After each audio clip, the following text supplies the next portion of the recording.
Dear students, we are going to do a very different and interesting topic today, that is the impact of environment on behavior. So, as you know, psychology is a highly developing field and there are so many applied aspects to psychology, because human beings, wherever there is a human being, their psychology will be evidently present, because psychology is to do with the behavior of the individual. So, wherever he is behaving, in all those situations and aspects, psychology is slowly developing. Although initially psychology began with psychophysical experiments, today psychology has developed to such an extent that yes, it is doing justice to its definition, trying to encompass and explain all aspects of behavior. So, in this module, we are going to see what environmental psychologists basically do. We are also going to see the development of the field of environmental psychology, and finally, we are going to see how environment is going to have an impact on our behavior. Environmental psychologists, or the subject environmental psychology, tries to explore the relationships between our behavior and the environment around us. It is an interdisciplinary discipline which involves many other closely related disciplines such as architecture, civil engineering, then eco-psychology, even other areas such as social ecology and many other closely related subjects. So, environmental psychology is truly interdisciplinary in nature, and the methodology that environmental psychologists adopt is also eclectic in nature, because there are so many varieties of disciplines that are involved in environmental psychology, and the research methodology is more eclectic in approach. Apart from that, the environmental psychologists try to evolve theories with a view of guiding the research. Now, let us see how environmental psychologists try to define their field. Please have a look at slide 6. Altman and his associate has described or defined environmental psychology as the study of human behavior and well-being in relation to the socio-physical environment. Russell and Snodgrass has defined that the environmental psychology is the branch of psychology concerned with providing a systematic account of the relationship between a person and his or her environment. Behavior has always been studied by psychologists from various perspectives, and the various influential factors for behavior have always been identified by the psychologists. And today, 3 major influences on behavior have been identified, and you can have a look at slide where you can see that psychologists have listed 3 major influential factors. One is biology, and the other one is social factors, and the third one is environmental factors.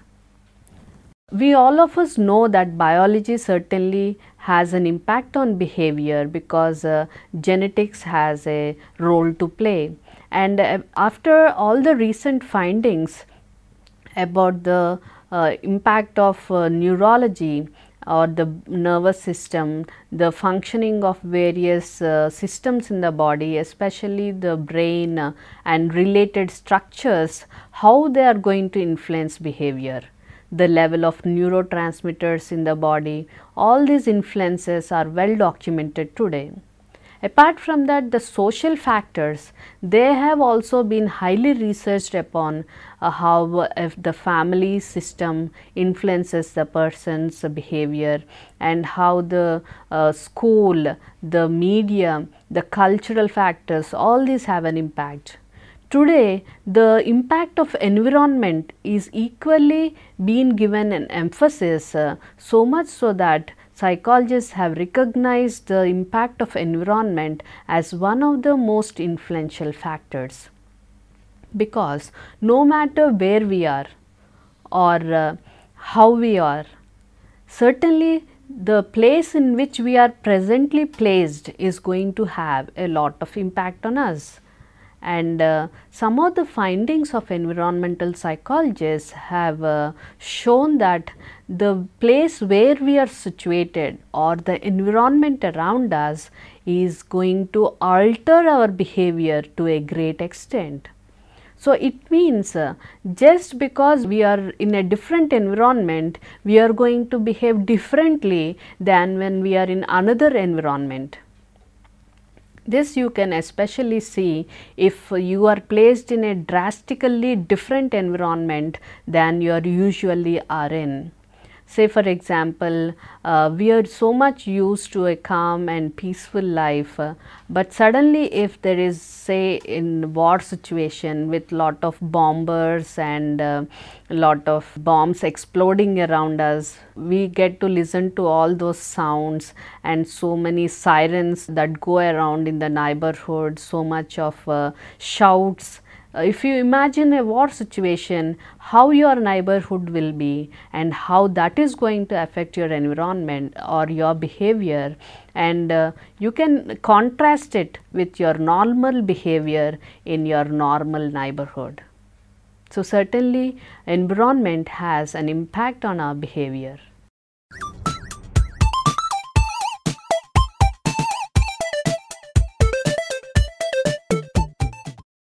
Let us first try to understand the basic principles by which the environmental psychologists are guided. So, please have a look at slide which lists 5 principles that are pointed out by environmental psychologists. Firstly, they clearly state that environmental psychology is interdisciplinary, and we have seen how many disciplines are involved in environmental psychology. So, certainly it is interdisciplinary in nature. The second principle that they list is that environmental psychologists try to improve physical environment. So, they are going to directly work on the physical environment, they are going to make changes in the physical environment so that the behavior gets improved. And the third principle that they list is that this environmental psychological research is conducted in the everyday settings. So, they are not going to do the research in some controlled or under controlled laboratory conditions, but they are going to bring their research onto the field, and all the research is in the social, normal or everyday settings. The fourth principle is they consider person and the setting as a holistic entity. So, environmental psychologists do not just focus on the person as many other psychologists do, but they also consider or equally the context in which the person is placed. So, they try to study interrelationship between the person and the entity. And finally, environmental psychologists recognize that people actively cope with and shape settings rather than just absorb them. So, what they mean by this principle is that environmental psychologists believe that people try to actively make changes with respect to their behavior in response to the settings rather than just become passively responding to the environment. So, these are the 5 major principles of environmental psychology.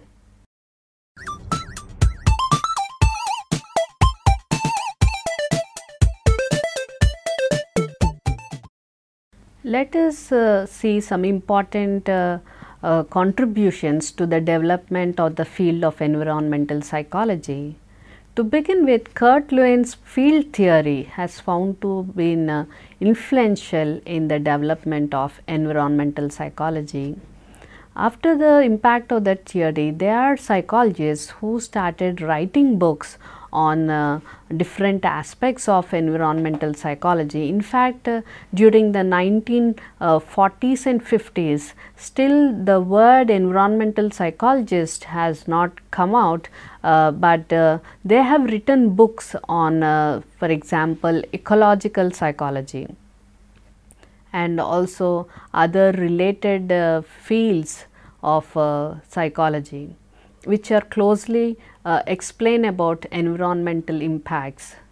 And in about 1940s, around 1950, what happened is a major event has occurred.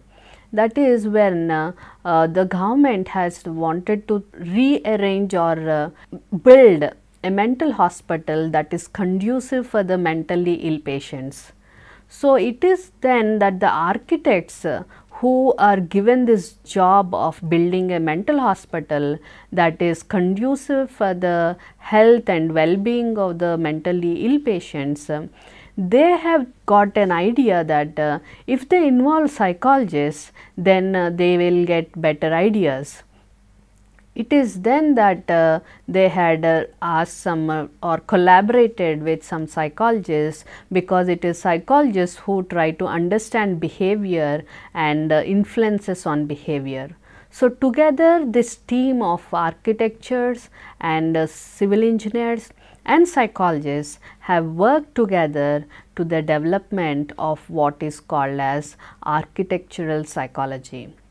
So, then they had built this hospital and many other programs have followed suit, where they tried to take the help of psychologists in trying to create designs and plan and build structures. Although initially it began like that, over the years lot of changes have happened, and this field has expanded beyond the architectural situations or structures, and it went to even other infrastructural facilities and outdoor facilities like parks, landscapes. So, that is when the field of environmental psychology has emerged. And these environmental psychologists, they make an attempt to create, to manage and protect the several infrastructures or environmental structures with an objective of enhancing people's behavior. So, to say in simpler terms, what they are trying to achieve is to build a structure or a building or a park, for example, that will give maximum output of positive behaviors from the people or children who are using that. And involved in that is the kind of safety measures and also the pleasantness. If a person is in a good mood, then naturally the behavior is good. That is what psychologists have come to know from the research findings. So, it is an established fact today that being in good mood is going to give good behavioral output.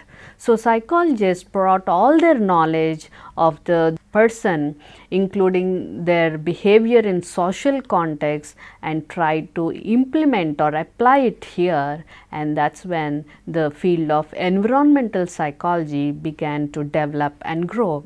So, they are going to work on such situations like which color gives best behavior under which circumstances, and which colors are appealing to humans, which colors are appealing to the genders. Men might like a different color compared with women, and children might like different color compared with adults, and adolescents might have their own color preferences. Not only that, they also tried to work on many other aspects, such as they started conducting rigorous experiments trying to identify what are the characteristic features that are liked based on the environmental factors that are liked and approved by the general population. So, for this they conducted field studies where for example, they have tracked all the visitors to a park, and they observed like in which areas of the park they are spending more time and which areas of the park they are in an observable positive mood, and also where meaningful exchanges are happening. So, they try to study the characters of that particular situation and then try to assess the impact on behavior.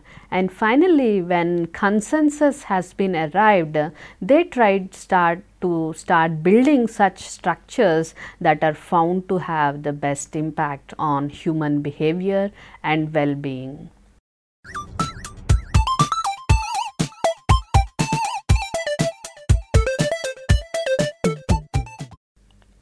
Now, in this model, let us see how environment is going to have an effect on behavior. To begin with, Baker has done lot of studies regarding how the environment is going to influence behavior. In his ecological theory, he has clearly observed and developed a theory which states that social settings influence behavior. The social context in which a person is placed, like the family, the school in which the person is studying, the neighborhood in which the person is placed, the city or town in which the person is dwelling, the state and the country, and also the continent, and so on and so forth. All these are going to have an impact. The family obviously is going to have an impact on the person's behavior, or the house in which the person is living, the space that is there available to the person to move, the interiors, how well furnished the house is, also is going to have an impact on the behavior of the person. And apart from that, even school structures and buildings have supposed to be influencing the behavior of children. So, the kind of school classroom, inside the school classroom, the arrangement of the tables or desks, that is also going to have an impact. And today we know that schools, there is highly recommended to have colorful classrooms. And so that is why there are so many posters that are hung all around the classroom, and also a lot of positive material is there before the children for them to see and respond in a positive manner.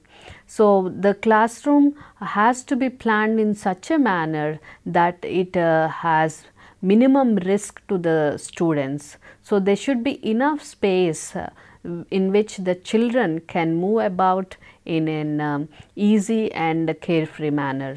Apart from that, the kind of material that the children get exposed to in the classroom, the colors on the boards, the colors that are placed in the charts, and also the positive material that is portrayed in the charts is going to have an impact.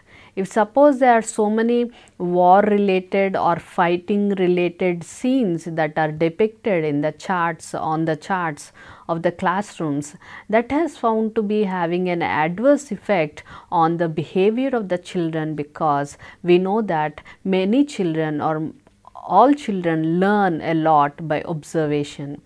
So, by observing and continuously looking at these noxious stimuli, they are going to also respond in a maladjustive and disruptive manner. Apart from that, the playgrounds that are available to the children, the scenery or the landscape of the school or college, that is also going to have an impact. So, apart from that, the office landscape, and coming to the office indoors, how the chambers are placed. This person has an individual room of his or her own, or is a person placed along with others, and if they are placed along with others, do they have their own privacy places? So, whether they have some privacy places or everything is left open in the office situation also is going to have an impact on the behavior. Because a person spends a lot of time in the office, almost all the day hours in the office, so many attachment patterns develop with the office surroundings and situation. So, the understanding about territory and space is a major factor when psychologists or environmental psychologists try to design office buildings or structures, because every person has a territory which is not clearly or publicly marked, but innately or unconsciously every person marks his or her own territory, in which the person will feel, yes, this is my space, and if anyone else intrudes into that space, they might react positively or negatively. So, any strangers coming into their private cubicle at work may change or have an effect on their mood, and this person might overreact or show an emotional outburst, because some stranger or someone whom the person does not consider as a friendly colleague has stepped into his private space. There will be lot of emotional response, and then from that point onwards the person will not be able to communicate or concentrate on his work properly. So, the work output is going to have an effect and it is going to suffer. So, many other aspects, such aspects like understanding space and territory, and also the level of noise that is there in the work condition or in the learning situation, like either in classrooms or in colleges, is also an important factor that environmental psychologists try to study and minimize. It has been found out that loud noise is going to result in strain easily, and it is going to disturb concentration levels, and so environmental psychologists plan the structures in such a way that the noise production will be minimized, and also there will be lot of absorption of the noise by other infrastructures that are placed by them.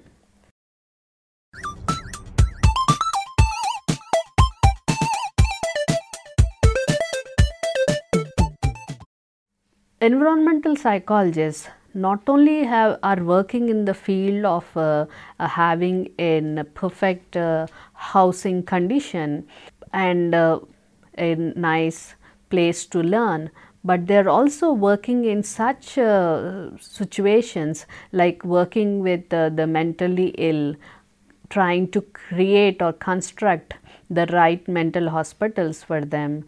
In fact, that is how the environmental psychologist's work has begun, as you have just heard. And other areas is even they are trying to build the right kind of prisons so that there is less prison violence. Now, in history, if we see, there are many episodes of prison violence where prisoners try to kill each other and commit lot of crimes even when they are incarcerated. So, building the right kind of prison structures or prison cubicles or cells, the kind of spatial and territory arrangements that need to be made in the prison situation is also being explored. Other aspects of the environment that are found to influence behavior is, for example, density of population. Some of the findings include like the effects of crowding on human concentration levels, on their emotional states, and also on the level of fatigue. It has been found out that in a crowded space, where especially if the person has to be present in that crowded scene for a relatively long period of time, it is certainly going to lead to more aggressive tendencies. So, that is why in crowds we usually see that there are lot of fights that happen. compared with in places where there is less crowd, because the crowd sort of stimulates the person's senses, and the person becomes sort of in a hyper state, and any small thing because the person also feels tired because of over sort of an impulses on the person's system, which results in an emotionally sensitive state, and people in crowds are found to be more aggressive in nature and also getting impatient very easily, and compared with when they are in a normal state, they found that they are less friendly and more selfish, and many other aspects of behavior have been found to be influenced because of crowding. So, other aspects like the effect of pollution on behavior has also been studied by environmental psychologists, and they have found out that pollution is going to affect the mental levels of the person in many ways, apart from affecting the health conditions. Because of high levels of pollution today, there are more and more people who are suffering from ill health. So, if they are not physically healthy, then it means that they are having less energy, less patience, and also their resources are being overutilized. Because of these conditions, people who are frequently suffering from illnesses cannot lead a meaningful life.